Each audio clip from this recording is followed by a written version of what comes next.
Thank you, Narmeen, and thank you to everyone. Storytelling is a powerful tool for so many of us, and to make climate change relatable on a human level, to motivate people to take action and to influence policy. Here to think through how our climate and health stories are told, particularly with reporters, is Sara Jerving. So Sara, you can come on up to the stage. Sara is a senior reporter at Devex. She's going to help to kick us off, and then we will welcome the rest of our panel. Welcome. So many of us in this room think about our storytelling from a variety of different angles. But many of us in this room and online, we can't forget our friends online right now. And we have great stories to tell. But maybe we don't know how to get them to reporters. That can be really tricky for a lot of people. Talk to me a little bit about the best way to formulate a pitch and to pitch reporters like you. Okay, great. So one thing to understand is that reporters have to pitch the story that you tell them to their editors, and editors can be a very difficult group to pitch to. It's kind of fundamentally, we have to figure out what's new to the conversation. And a lot of times we're following kind of the big events of the day, and that's one way for organizations to tap into news coverage, is kind of saying, we have an expert that can comment on the cyclone and the cholera outbreak that followed.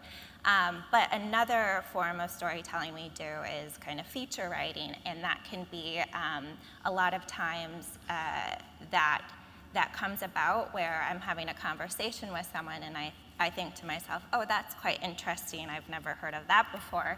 And that kind of, works its way into a story. So research can be a very kind of valuable source for us. So kind of figuring out what researchers are looking into and what's new in that space. So for instance, one story that we did last year looked at kind of this link between the strain of cholera circulating during the floods in Pakistan that was linked to the cholera strain in Malawi. So it was brought over by a traveler and kind of then exacerbated by the cyclones within Malawi. So that's kind of, looking into what's new in the research space. Innovation is also kind of a source of storytelling for us, kind of looking at what are some interesting solutions that people are working on. And then I think one thing that's been mentioned over the last few days is the importance of putting a human face on climate change. And that's been, I think the health space is really a wonderful way to kind of make that human connection. So one thing that's always helpful is when organizations kind of help us identify interesting characters. So that might be someone that started a company that has an interesting backstory, someone that is doing an interesting researcher. And then another way to do that is to invite journalists into the field to see your projects. And what organizations often do in a situation like that is, if you have an organization operating in Mozambique, for instance, the team on the ground in Mozambique can kind of identify interesting people for the reporter to speak to, and then that's helpful as well. Let's talk a little bit more about that. You've done a lot of this sort of reporting from the field in Mozambique after Cyclone Freddy. You did a little bit, I think, in Somalia, famine-related reporting. I think that's probably really interesting to some of our audience. People have either, if they are not in the field sort of operating regularly, they have colleagues who are there to tell these stories. How do we insert ourselves into that conversation if we have people at the ready to tell these stories? And how do you get connected to those people? Yeah, I think it's quite important to kind of tie these visits, taking a journalist to the field, to big news events. So I have gone on several trips to Somalia, Puntland, and Somaliland, and they've been all during droughts. So one of the big issues in Somalia is, though droughts are a natural part of what happens in Somalia, the distance between the droughts is becoming more frequent, and a lot of the country are pastoralists, and they have kind of lived with having huge flocks, and in the past, after a drought and parts of their herds died, they would have that time to recover in between the next drought to build up their herds again, and that time has left poor sanitation and whatnot. So the 5 times that I've gone, I have visited different organizations' projects, and for instance, there's a lot of cash transfer aid organizations using cash transfers in Somalia, and so some of these trips have been an organization kind of reaching out and saying, we'd love to show you our cash transfer program and for you to meet with beneficiaries of the programming. So that's been one way, is to kind of go around to these displacement camps, and then I can tell the story of cash transfers and also kind of the implications of drought.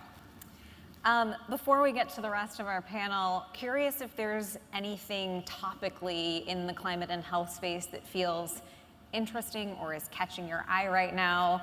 I know we're all doing the thing where we think, whatever we're talking about is interesting to journalists, but to hear from you, is there something that feels interesting in this space that maybe we could pitch to you? Yeah, I think just on a very macro level, I do think that the health and climate intersection is at a very interesting moment, and that's been kind of the conversation and over the past few days, is that there was the health day last year at COP, all of these big financial announcements, and how is that going to actually translate into action? So I think that's really kind of an important conversation happening right now. Great. I'm going to keep you on stage. I want to make sure that you can take some questions from our audience. So if you're online or you're in our audience, put your questions for Sara into your VFairs app, and we'll come back to Sara. In the meantime, I am going to welcome the rest of our panelists, hoping they are here to join us and ready to go. First off, we have Karina Basrewan. She is a news anchor for Southeast Asian News Today, and that is Indonesia's first English-only news network. Shweta Narayan is a climate and health campaigner with Healthcare Without Harm. Welcome, Shweta.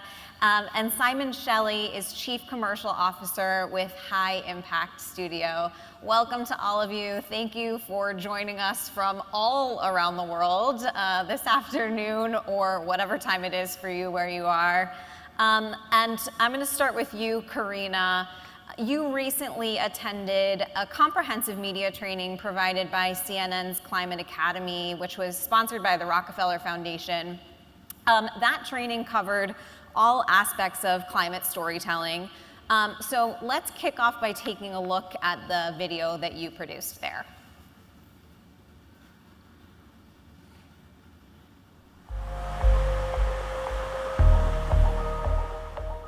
Jakarta, Indonesia is in a dense haze, with reports marking it the world's most polluted city, costing the people's health.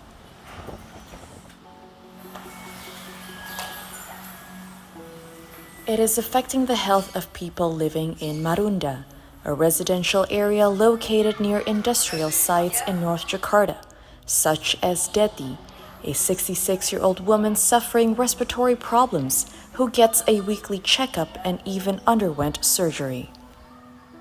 Saya divonis di paru-paru saya kotor karena cuma nggak disebut batu ininya gitu, cuma disebut ini dari polusi udara gitu. Sampai tahun 21 saya dioperasi hernia karena batu berpanjangan, jadi dia tuh kayak ibarat turun. Bukan sedih lagi, saya nggak benar-benar sedih saya. Sekarang juga masih ada dampaknya, makanya saya kalau batuk selalu tahan perut gini. Jadi sampai sekarang masih ada dampak, jadi batuk saya nggak lepas batuk jadi nggak. Karena saya takut nggak mau tulang kedua kali saya dioperasi. Chepi Supriyadi, who has informally taken responsibility over the residents, can see the effects of the pollution on a daily basis. Setelah beberapa lama saya tinggal kurang lebih 2 tahun, lalu saya melihat banyaknya debu di sela-sela rumah berwarna hitam. Mendengar gosip di masyarakat bahwa itu adalah debu batu bara seperti itu. Yang mereka alami seperti batuk, pilek, demam, dan gatal-gatal. Itu yang kerap terjadi dialami oleh masyarakat Rusun Marunda sampai saat ini. They even tried to place a wire to prevent the dust from blowing through, but it is no use. Sebetulnya kenapa dipasang jaring seperti ini inisiatif masyarakat D3 untuk mengantisipasi masuknya debu batu bara ke dalam lingkungan Rusunawa. Tapi ternyata tidak menghalangi ya, malah debu-debu itu dia tersaring, terfilter, tetap debunya masuk. Dan ini adalah seperti sisa-sisa yang menempel di jaring. Ya itu tadi ya, jadi bukannya malah debu itu tertahan oleh jaring, tapi ternyata malah dia tersaring gitu. Malah lebih halus, berbahaya memasuki rongga hidung atau mulut. This has attracted the attention of many organizations who have offered their help, which gives people hope. One being Bicara Udara. In 2022, there are a lot of news comes up regarding of the air pollution in Marunda. We asked them about their personal story. We want to creating more point of view video from the people who as a daily doing activities there. So today with Bicara Udara, we have a lot of activities related to engage with policy making, creating more well-informed citizens through research and through public education, and also campaigning with media and social media. To spread awareness and educate people to do their part is NAFAS, Greater Jakarta's largest network of air quality sensors. They help calculate the air quality of different areas in Jakarta, and this helps the community greatly. You know, air pollution is a very complicated problem. There isn't really a silver bullet solution. Our goal is for the government to issue a bill that outlines a very clear plan towards reducing air pollution. This action can come soon enough for the city's residents to put an end to the black dust and to stop others facing the same fate as Deti. Karina Basrewan, Indonesia, for CNN Academy with support from the Rockefeller Foundation. Thanks so much, Karina. And applause from everyone in the room if you couldn't hear that. Karina, we are lucky to have journalists like you and like Sara on stage who are telling these really important stories. There aren't enough of you out there. Tell us a little bit more about what led you to this work. Yeah, thank you so much, Sara and Jennie, for kicking that off and for that very insightful fire starter. First of all, good evening from Jakarta to everyone there in Baku and also everyone tuning in online. Maybe just a little backstory about myself, and I'll lead sort of into the story of how I got into this documentary. So I'm Karina Basrewan, a recipient of the CNN Academy Climate Storytelling Program based here in Jakarta, Indonesia, with, as mentioned, a background in media and communications. I'm a broadcaster and news anchor by profession. A little bit about myself. I got into the climate and sustainability space when I first competed at Miss Earth representing Indonesia about 2 years ago. So through this, I was exposed to the opportunity of working with change makers within the space who represented different organizations throughout Southeast Asia mainly. And so after I finished my year as Miss Earth, I wanted to continue working and being involved in the space, planting a seed where I can to spread awareness about the climate crisis, particularly in Southeast Asia.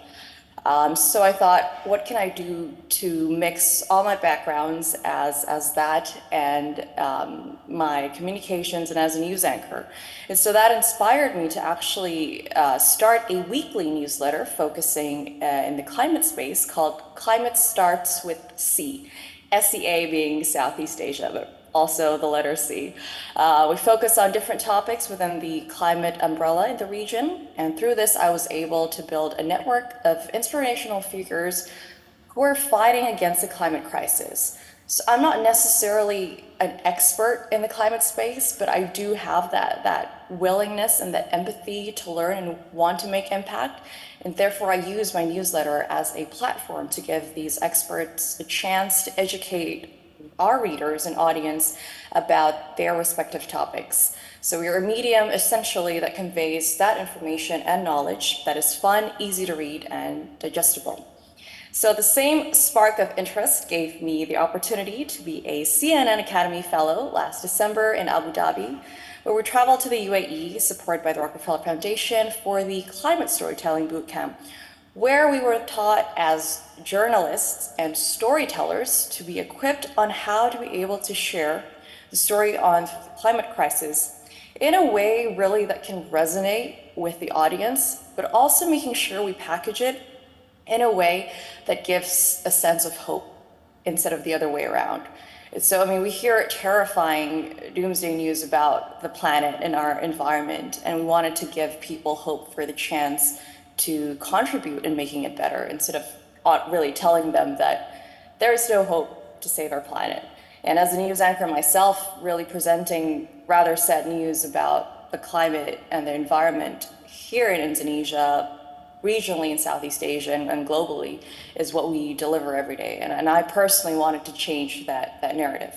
So through this program, we were supported by both the CNN Academy and the Rockefeller Foundation to produce a documentary of the climate crisis in the global south country in which we come from. And here in Indonesia, specifically in Jakarta, air pollution is a major issue that is honestly quite underrated, in the sense where we need more people to talk about it, and not just that, but also take action and do something about it. And therefore, that was the topic I chose for this documentary that you've just seen. On August 14th, 2023, last year, Jakarta ranked #1 as the world's most polluted city. And honestly, that's not the kind of rank we want to be in. So I wanted to get the story on how it affected most of the residents living in the city, typically the ones living near ports and power plants, like in the documentary. So yeah, I focused my documentary on that, on a community in Marunda, located northeast of Jakarta, where a lot of people really were suffering of health issues caused by air pollution. And honestly, not a lot of people know about this community and the health effects that they're going through. So I really wanted to shed a light on these people and to just really get their emotions in a way that people can both resonate and empathize. Spending your time trying to change the narrative, that's something a lot of us are doing, and we appreciate.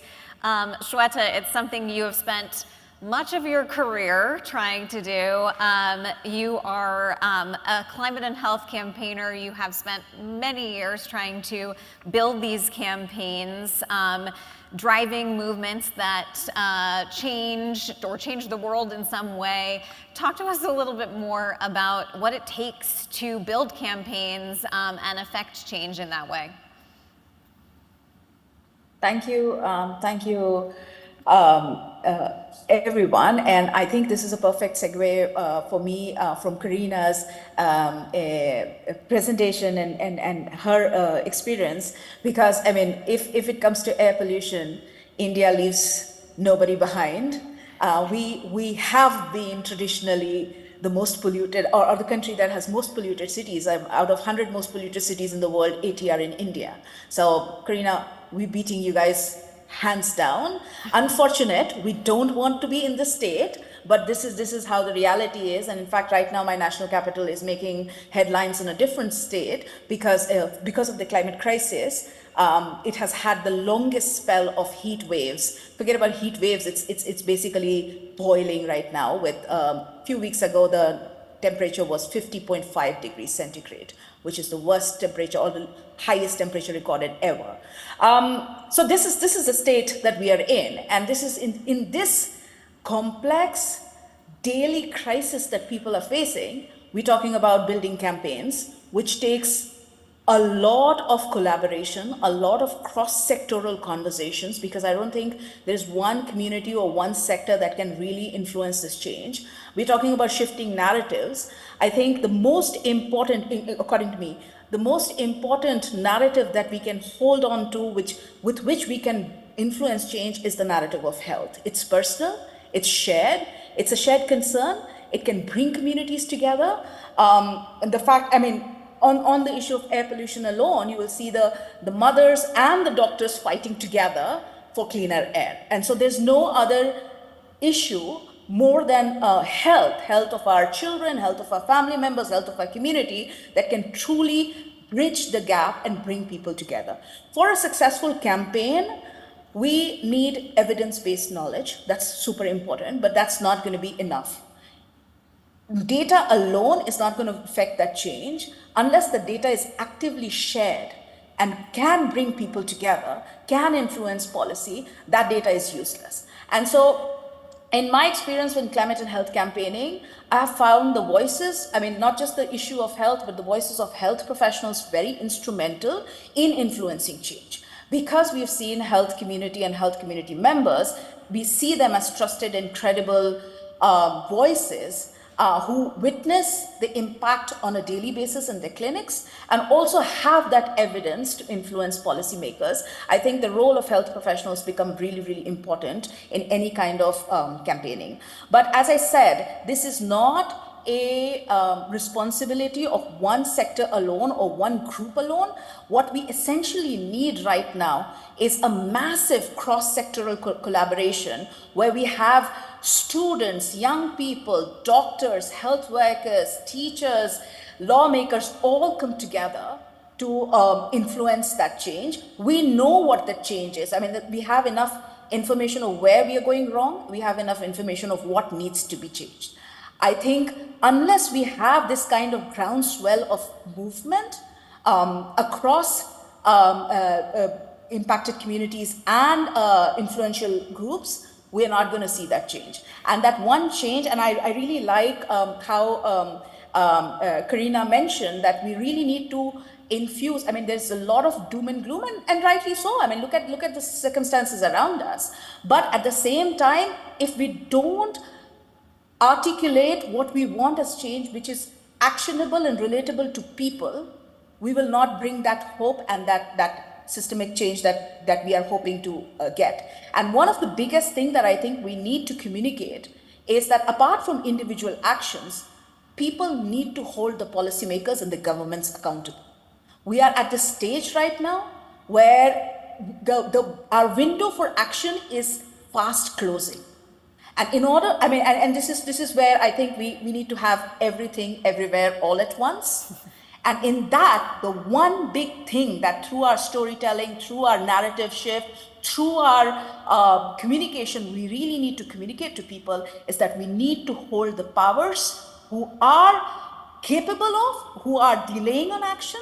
We need to hold them accountable to bring about that change. So the narrative is health, the medium is a cross-sectoral collaboration, and finally, the target is the policymakers and the governments who can really bring about that change, and that change can happen when there is a groundswell of demand for that change. So I think that's effectively campaigning. Well, I feel motivated.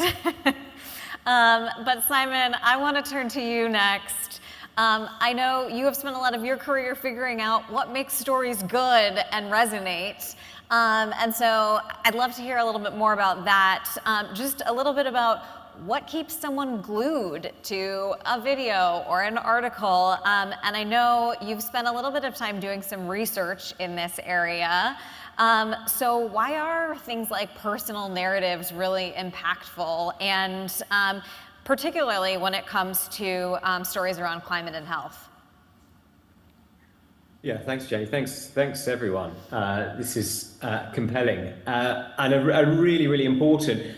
My background, I'm a Chief Commercial Officer at High Impact Studios. We've been a content partner for the last 3 COPs. We're busy planning COP 29. We've all got television backgrounds, and we try and take those virtues into what we're creating. And prior to that, I was Global Vice President at BBC Studios and created series for global audiences on the issues shaping society and tried to make those series personal. And yes, you're right. And listening to Shweta just before, it's clearly a win-win, isn't it? If you improve climate change, you're improving people's health, and then there's wins all along the way in terms of societal wins, economic wins, and yet still, climate change can feel abstract. It can feel like a future problem. But when it comes to health, it does make it personal, as you say, Jennie. And when it becomes personal, you've got that opportunity of connecting emotionally with a viewer. And our brains are hardwired to link the way we're feeling to the information we're being given. So it's more likely that we'll remember the messages that are coming through those stories. And in terms of emotive storytelling, how to achieve a brilliant connection with viewers, it does sound quite easy, not necessarily, but yes, I instigated a study about 18 months ago, nearly 500 pieces of content, and we studied viewer rates and engagement levels and looked at the common traits for those that were best performing. And you'll be pleased to know that it isn't that complex. It's everything we've just heard from everybody. In short, it's strong characters, it's taking the time to set the scene, the context, and it's taking viewers on a journey. And I can talk more to that, but this type of storytelling is crucial. We all know the facts. We've just been talking about them. Climate change is not a crisis for the environment. It's a crisis for humanity. But attention spans are shorter than ever. I think they're shorter than goldfish now. I think we forget everything, half of everything we're told, and I think people watch 1 billion hours of YouTube every day or something like that. We need stories to cut through. And when I was at the BBC, there was a mantra there, and it has been for 100 years: inform, educate, and entertain. But I always argued that the last of those is the most important. You have to entertain, you have to connect with a viewer first before they're ready to be informed or educated. And what I would suggest on that, and again, I think this is coming through in all of the talks so far, is not to think of people as policymakers, as investors, as stakeholders, as customers. Think about them simply as viewers first.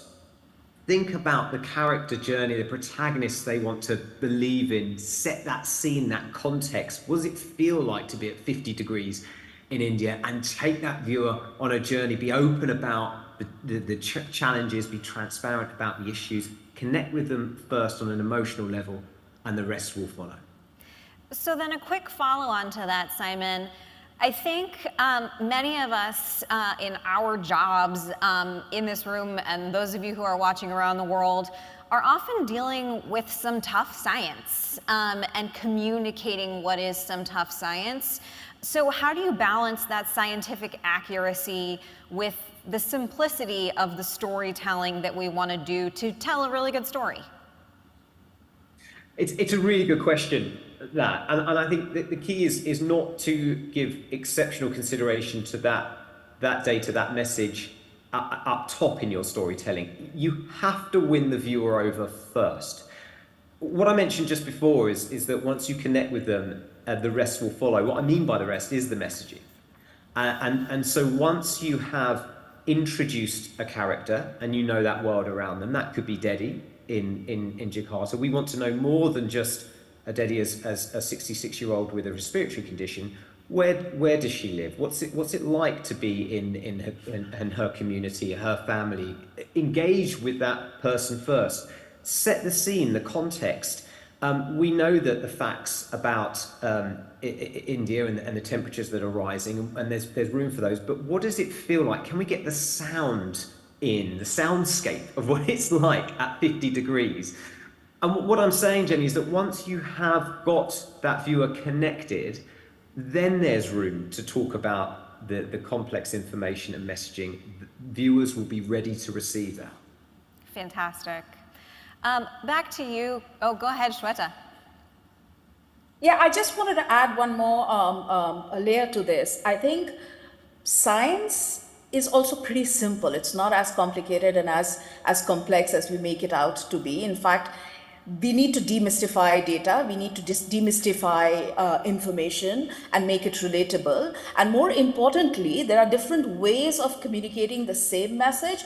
I mean, given that we're talking about air pollution, how many of us would even understand the seriousness of air quality being 400 or PM 2.5 being 400 microgram per meter cube? It's a number. It doesn't make a huge difference, in my opinion. But if you have a black lung, an image of black lung, that shows you that when you are exposed to this level of air quality, this is the impact of your lungs, people relate to that more. People understand the gravity of situations. So numbers don't really, make that effect that you can do with explain the same issue through images or through stories, as Simon said. So I think it's really important to the fact that we are not diluting the data or information, but we are also finding creative ways to make it relatable to people so that people can act and also worry about it. And a lot of the actions need to be stemmed from the fact that we all worry about our shared future. And that's important to communicate. Well, you just went somewhere that I was going to go later in this conversation, but let's go there now. Tackling misinformation. And so I'm hoping, Shweta, that you can think for me a little bit more on this topic. What are some of the effective ways that you have debunked myths or tackled misinformation in your career, or worked with other groups in this space to sort of think through how we do that work? I think the journalists over here would be better equipped to answer that question. But in some ways, the biggest misinformation that we still deal with when it comes to climate crisis is denying that there is a climate crisis.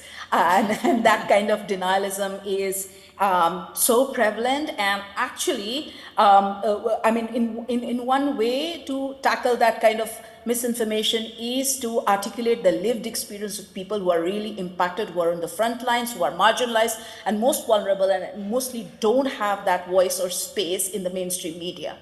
To be able to articulate their and provide support for people who are at the front lines, to be able to voice their experience, communicate that at various platforms, be it audiovisual, be connecting with artists to have music and more art forms of expressing those experiences, is really, really important to understand that this is much deeper, much has a very, very deep impact on communities who are battling with the crisis on a daily basis. So I feel a lot of our work, we have used images, photo stories and powerful narratives of, again, testimonies of people who've been impacted, and that has really made, especially a lot of our work has been in cities and in state capitals, which are away from the front lines of the climate devastation,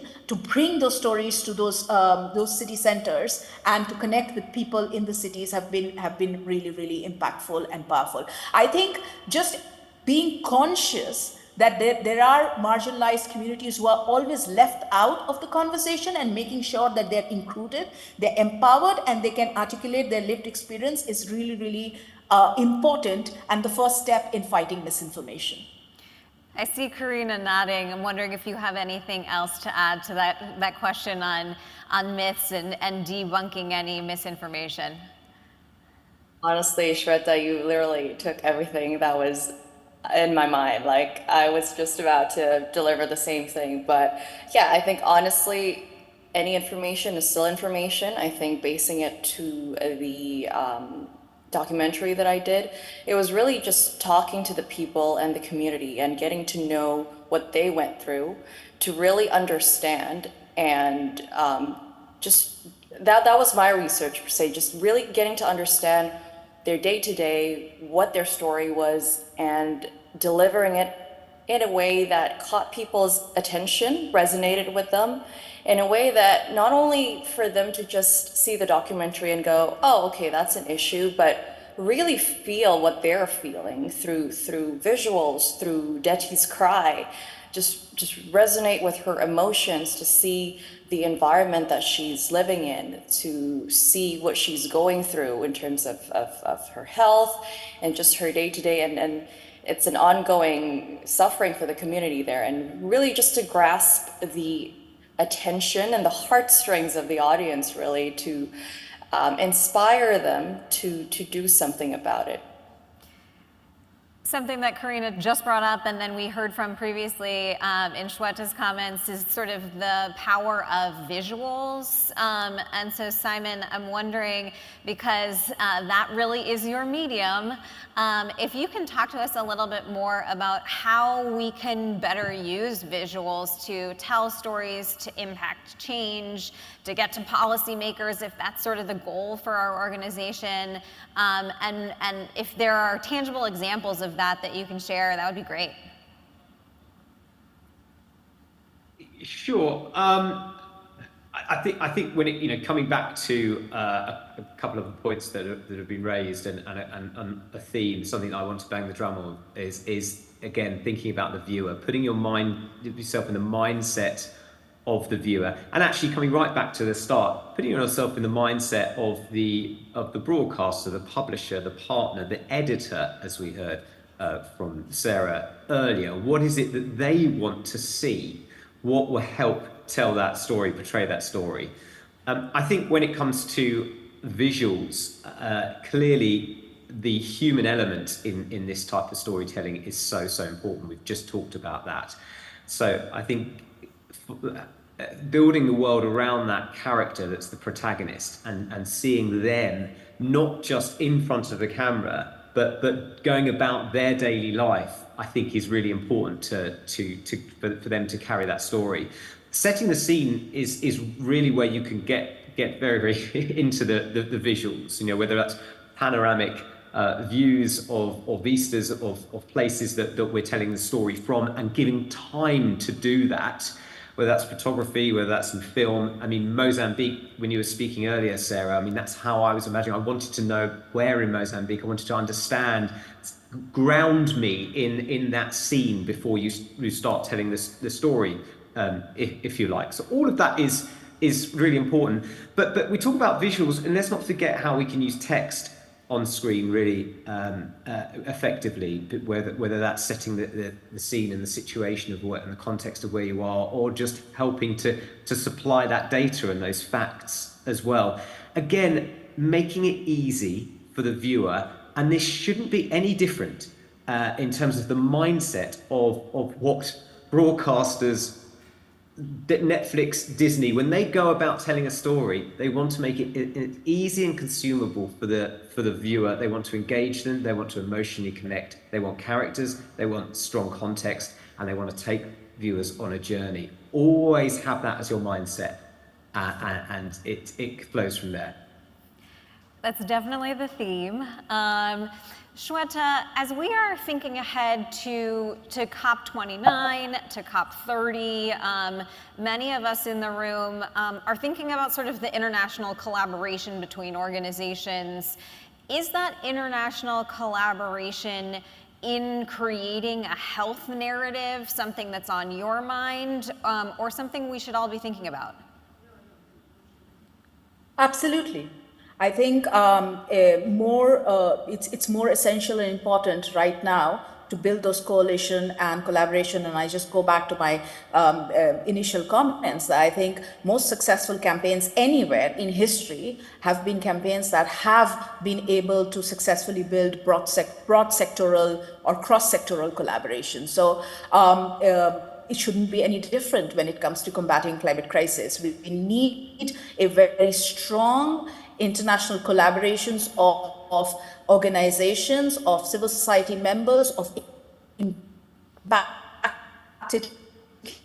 communities, of people with different, the root cause of climate crisis, and we all know that the root cause of climate crisis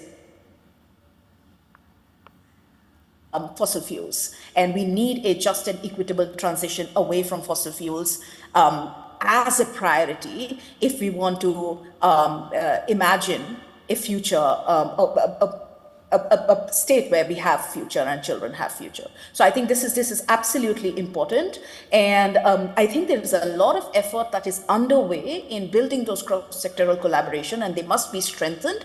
The efforts must be focused on that, with the purpose of getting tangible actions from our policymakers that can have an impact as we go forward. Shweta is breaking up a little bit, but I hope everyone caught all of that answer because it was so important. I'm going to turn now to some audience questions because we are getting some really good audience questions and we are nearing the end of our segment together. Some of these feel relevant to almost everyone on the panel, so I'm hoping we can do a little bit of rapid fire here. The first, it just fell off my screen. If someone can scroll up for me just a tiny bit so I can see number 4, thank you. What are your tips to scientists, researchers, technical experts to best communicate environmental science or the climate health impacts that we're seeing in a concise and relatable way? And so maybe I will turn that to Sara first, and then we can go around the horn really quick. Yeah, that's a very good question. I think the most important thing is to just assume that the person you're talking to has no background in science. So I say sometimes, like, talk to me like, not like a kindergartner, but like, you know, kind of something like that. Yeah. That's great advice. Yeah. Karina, as our other journalist, what do you often do in this case? So that's usually how I translate information through my newsletter, and it's really just by using everyday examples. Most of the time, our readers are people who have no background within the climate space, so we try to make it in a way that's fun and easy to digest by using emojis and memes even, just really getting into the way they communicate and then how they would understand. Shweta, Simon, I'll go to you first, Shweta, if you have any thoughts on this one. Yeah, and my internet is a bit unstable because of monsoons here, so my apologies for that. But I think, again, echoing what the speakers have already said, demystifying information, make it actionable and relatable, but more importantly, what we often don't do is keep repeating. I think the biggest thing that we need to do with climate communication is, and environmental health communication, is to repeat, because we really need to drill down that message to people, and sharing it once is not. Keep repeating it, keep playing it on the loop. The climate crisis is not just affecting our health, it's affecting Shweta's internet connection. Over to Simon. I would ask yourself the question why. Why are you communicating that fact or figures? Because successful communication is the impact it is having. It's not the communication itself. So if you're already questioning, as which I sense might be reading between the lines, that fact, that piece of research might not hit home with the viewer, I would be ruthless. Like any great story, any great piece of music, you start with lots and lots of information or lots and lots of inputs, and you have to be ruthless in cutting out what you don't think viewers, listeners, audiences will be into. So I hope that's not controversial. I'm going to give this one to both of our journalists on the panel, so please don't feel left out if you're not one of them. This one is, what makes an interesting story or subject, and how do you prioritize novelty versus communities who are consistently most impacted by climate crises? Maybe to Sara first. Yeah, I think putting things into context is really important, and doing kind of the year over year or decade over decade comparisons. So even if you're kind of reporting on a community that has dealt with malaria for decades, you can still show that there's an uptick in cases. And going back to the Somalia reporting that I talked about earlier, that the new part of the story is that these communities are getting hit every year with extreme weather. So it's not, I mean, the new part doesn't have to neglect the fact, the community story, if that makes sense. And you can also tell stories with kind of small scale data. So one of the public health institutions that I visited in Bedoa in Somalia, I was speaking with a doctor, and the doctor had this kind of board of year over year malnutrition cases, and we could see kind of the rise in malnutrition cases linked to the drought. So I think, so telling the stories of communities that have long dealt with issues, but seeing that there is a change. Karina, same to you. Yeah, just to add on what Sara said, just really to familiarize them with what's happening, the stories, the communities, and build on that. Get them to know the situation through, I guess, honestly, my strongest belief is emotions. There's really nothing like getting to know a story of a place, of a community, of someone, then getting to know their history, their background, and what they're used to. So I think that would be one for me. Great.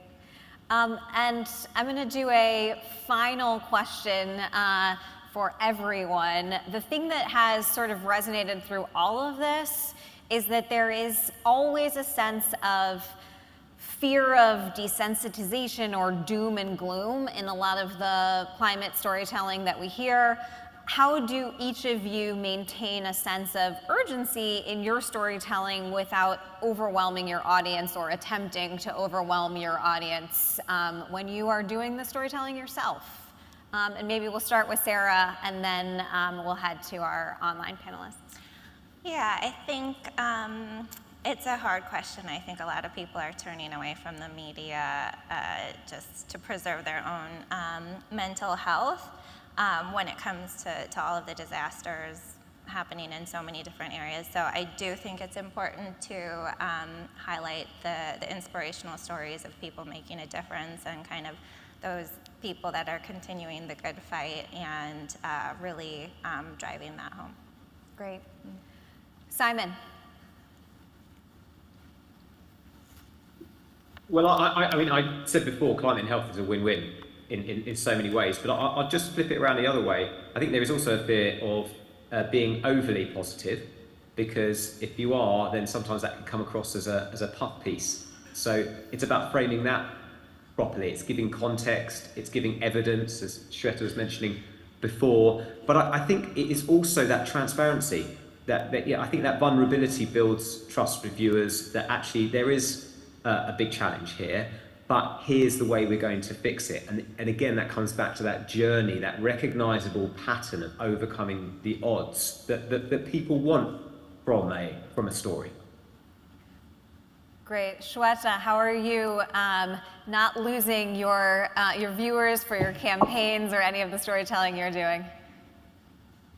I think this is a tough sort of situation where you don't want to come across as doom and gloom and spread hopelessness. At the same time, you don't want to bring in unnecessary complacency by people thinking that, oh, everything is fine.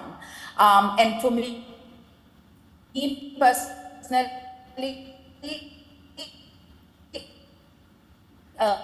the best way to avoid is actions that I can follow through. And I think what I have seen mostly in our audience and in our communities that we work with is people can relate to the issue, but also feel that they can do something about it in their personal or professional space, really averts the doom and gloom, and at the same time motivates people to take action. So I think make the story, if there's something we must be able to do, or something that we should be able to do, if that comes across in the story, and that's really impactful. Certainly, it always feels good to be action-oriented. And finally to you, Karina. Yeah, I think being the highly optimistic person that I am, I actually agree with what Simon said about transparency. I think when you're honest, people put that hope and that honesty. I think it's crucial to balance the narrative with elements of hope, resilience, but also actionable solutions. I think it's important to highlight climate adaptation in a way, again, that resonates to the people by showing also and introducing them to the solutions, which is all the different things various organizations and climate startups are doing. I think that there is indeed action being taken into preventing it, and seeing that action provides reassurance to keep having that hope instead of fear. Fantastic. We are all out of time. I apologize if we did not get to your questions. There were so many great questions for our panelists. So hopefully we have an opportunity to continue this conversation outside the room, in the chat on VFairs, if you're able to do that. I know our panelists are always happy to continue this type of conversation, and really appreciate you all joining us. This was really fantastic, and hope to talk to you all again soon. Thank you very much, Jennie and